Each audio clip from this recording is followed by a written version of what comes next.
Good morning and happy Friday. Licensed clinical mental health clinician and certified end-of-life doula here, Ami Clark.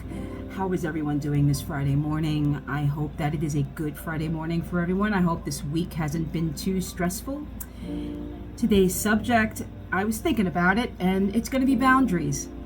So, what are boundaries? Well, in short, boundaries define what is and what is not comfortable with for us. Okay, it helps us to define what we want and what we don't want. It helps us to define what our limits are, especially in relationships. And a lot of the time, boundaries can be quite difficult to set, especially when we are dealing with things like codependency. And I did a video on what codependency is regarding, foregoing your own needs to support another person in your life to the point where it is damaging you. Okay. This also goes with not setting boundaries, not setting healthy, strong boundaries and not following through on them. And this is not me lecturing anyone, because the reality is boundaries are hard. Boundaries are hard to set. I still have a hard time setting strict, healthy boundaries. And here I am, the licensed clinician who has told or actually advised other clients to set healthy boundaries. And I've given them examples and worksheets and assignments to help them do that. But I struggle too. And my trauma therapist is always there to say, okay, what are we going to call that? We're calling that a boundary. You need to set it. So I think the best way to go into this is to use relationships as an example. And the best way to do that is to talk about examples of my relationships, which mostly were toxic. And it wasn't just because of the person I was in a relationship with. It was also because of me, because I also did not respect boundaries. I had a problem with that. And codependency can also cause that, because we become control freaks. Codependency is a lot about, there's a lot of control freaks in codependency. So when I was in those relationships, if I didn't get my way, I fucking freaked out. The emotion regulation was out the fucking window. And it really was because of the way I thought I should get things or deserve. And the reality is, no, that's not how the world works. And no, I needed help. And I really needed to start doing the work, but also in the relationships, the person was toxic as well. And those people in my life, they determined my mood. They determined what my day was going to be like. They determined everything. My codependency was that deep. I still struggle with that today.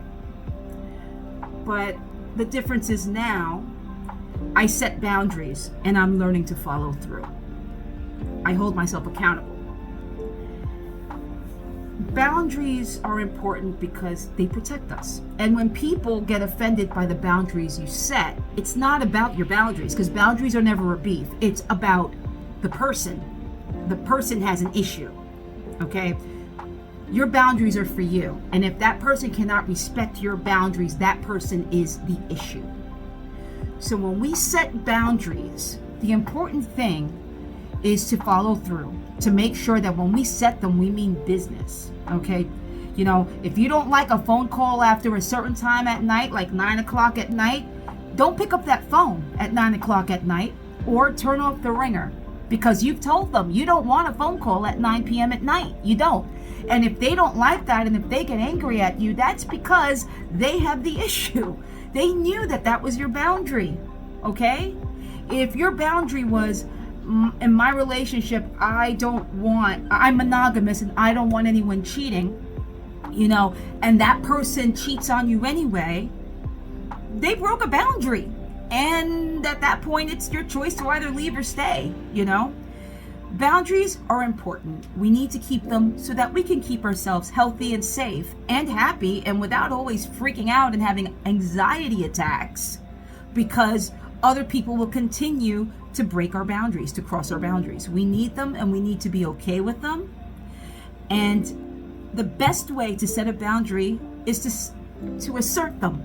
And sometimes when we assert them, we use what we call I statements, and they don't always work. I mean, who the fuck talks like that, right? But eventually it becomes a habit. For example, a good version or a good example of an I statement would be, I know that you like talking to me every night, but I have told you that I cannot take phone calls after 9 p.m. because I work early in the morning and go to bed at 9 p.m. I don't appreciate you breaking that boundary. That's an I statement. That's it.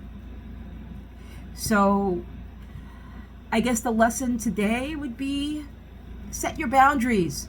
Respect yourself, set your boundaries, and follow through. And remember that a boundary is never going to be a problem. A boundary is never going to be a beef. If a person can't respect your boundaries, that's their problem, not yours. Have a great Friday and a great weekend, everyone.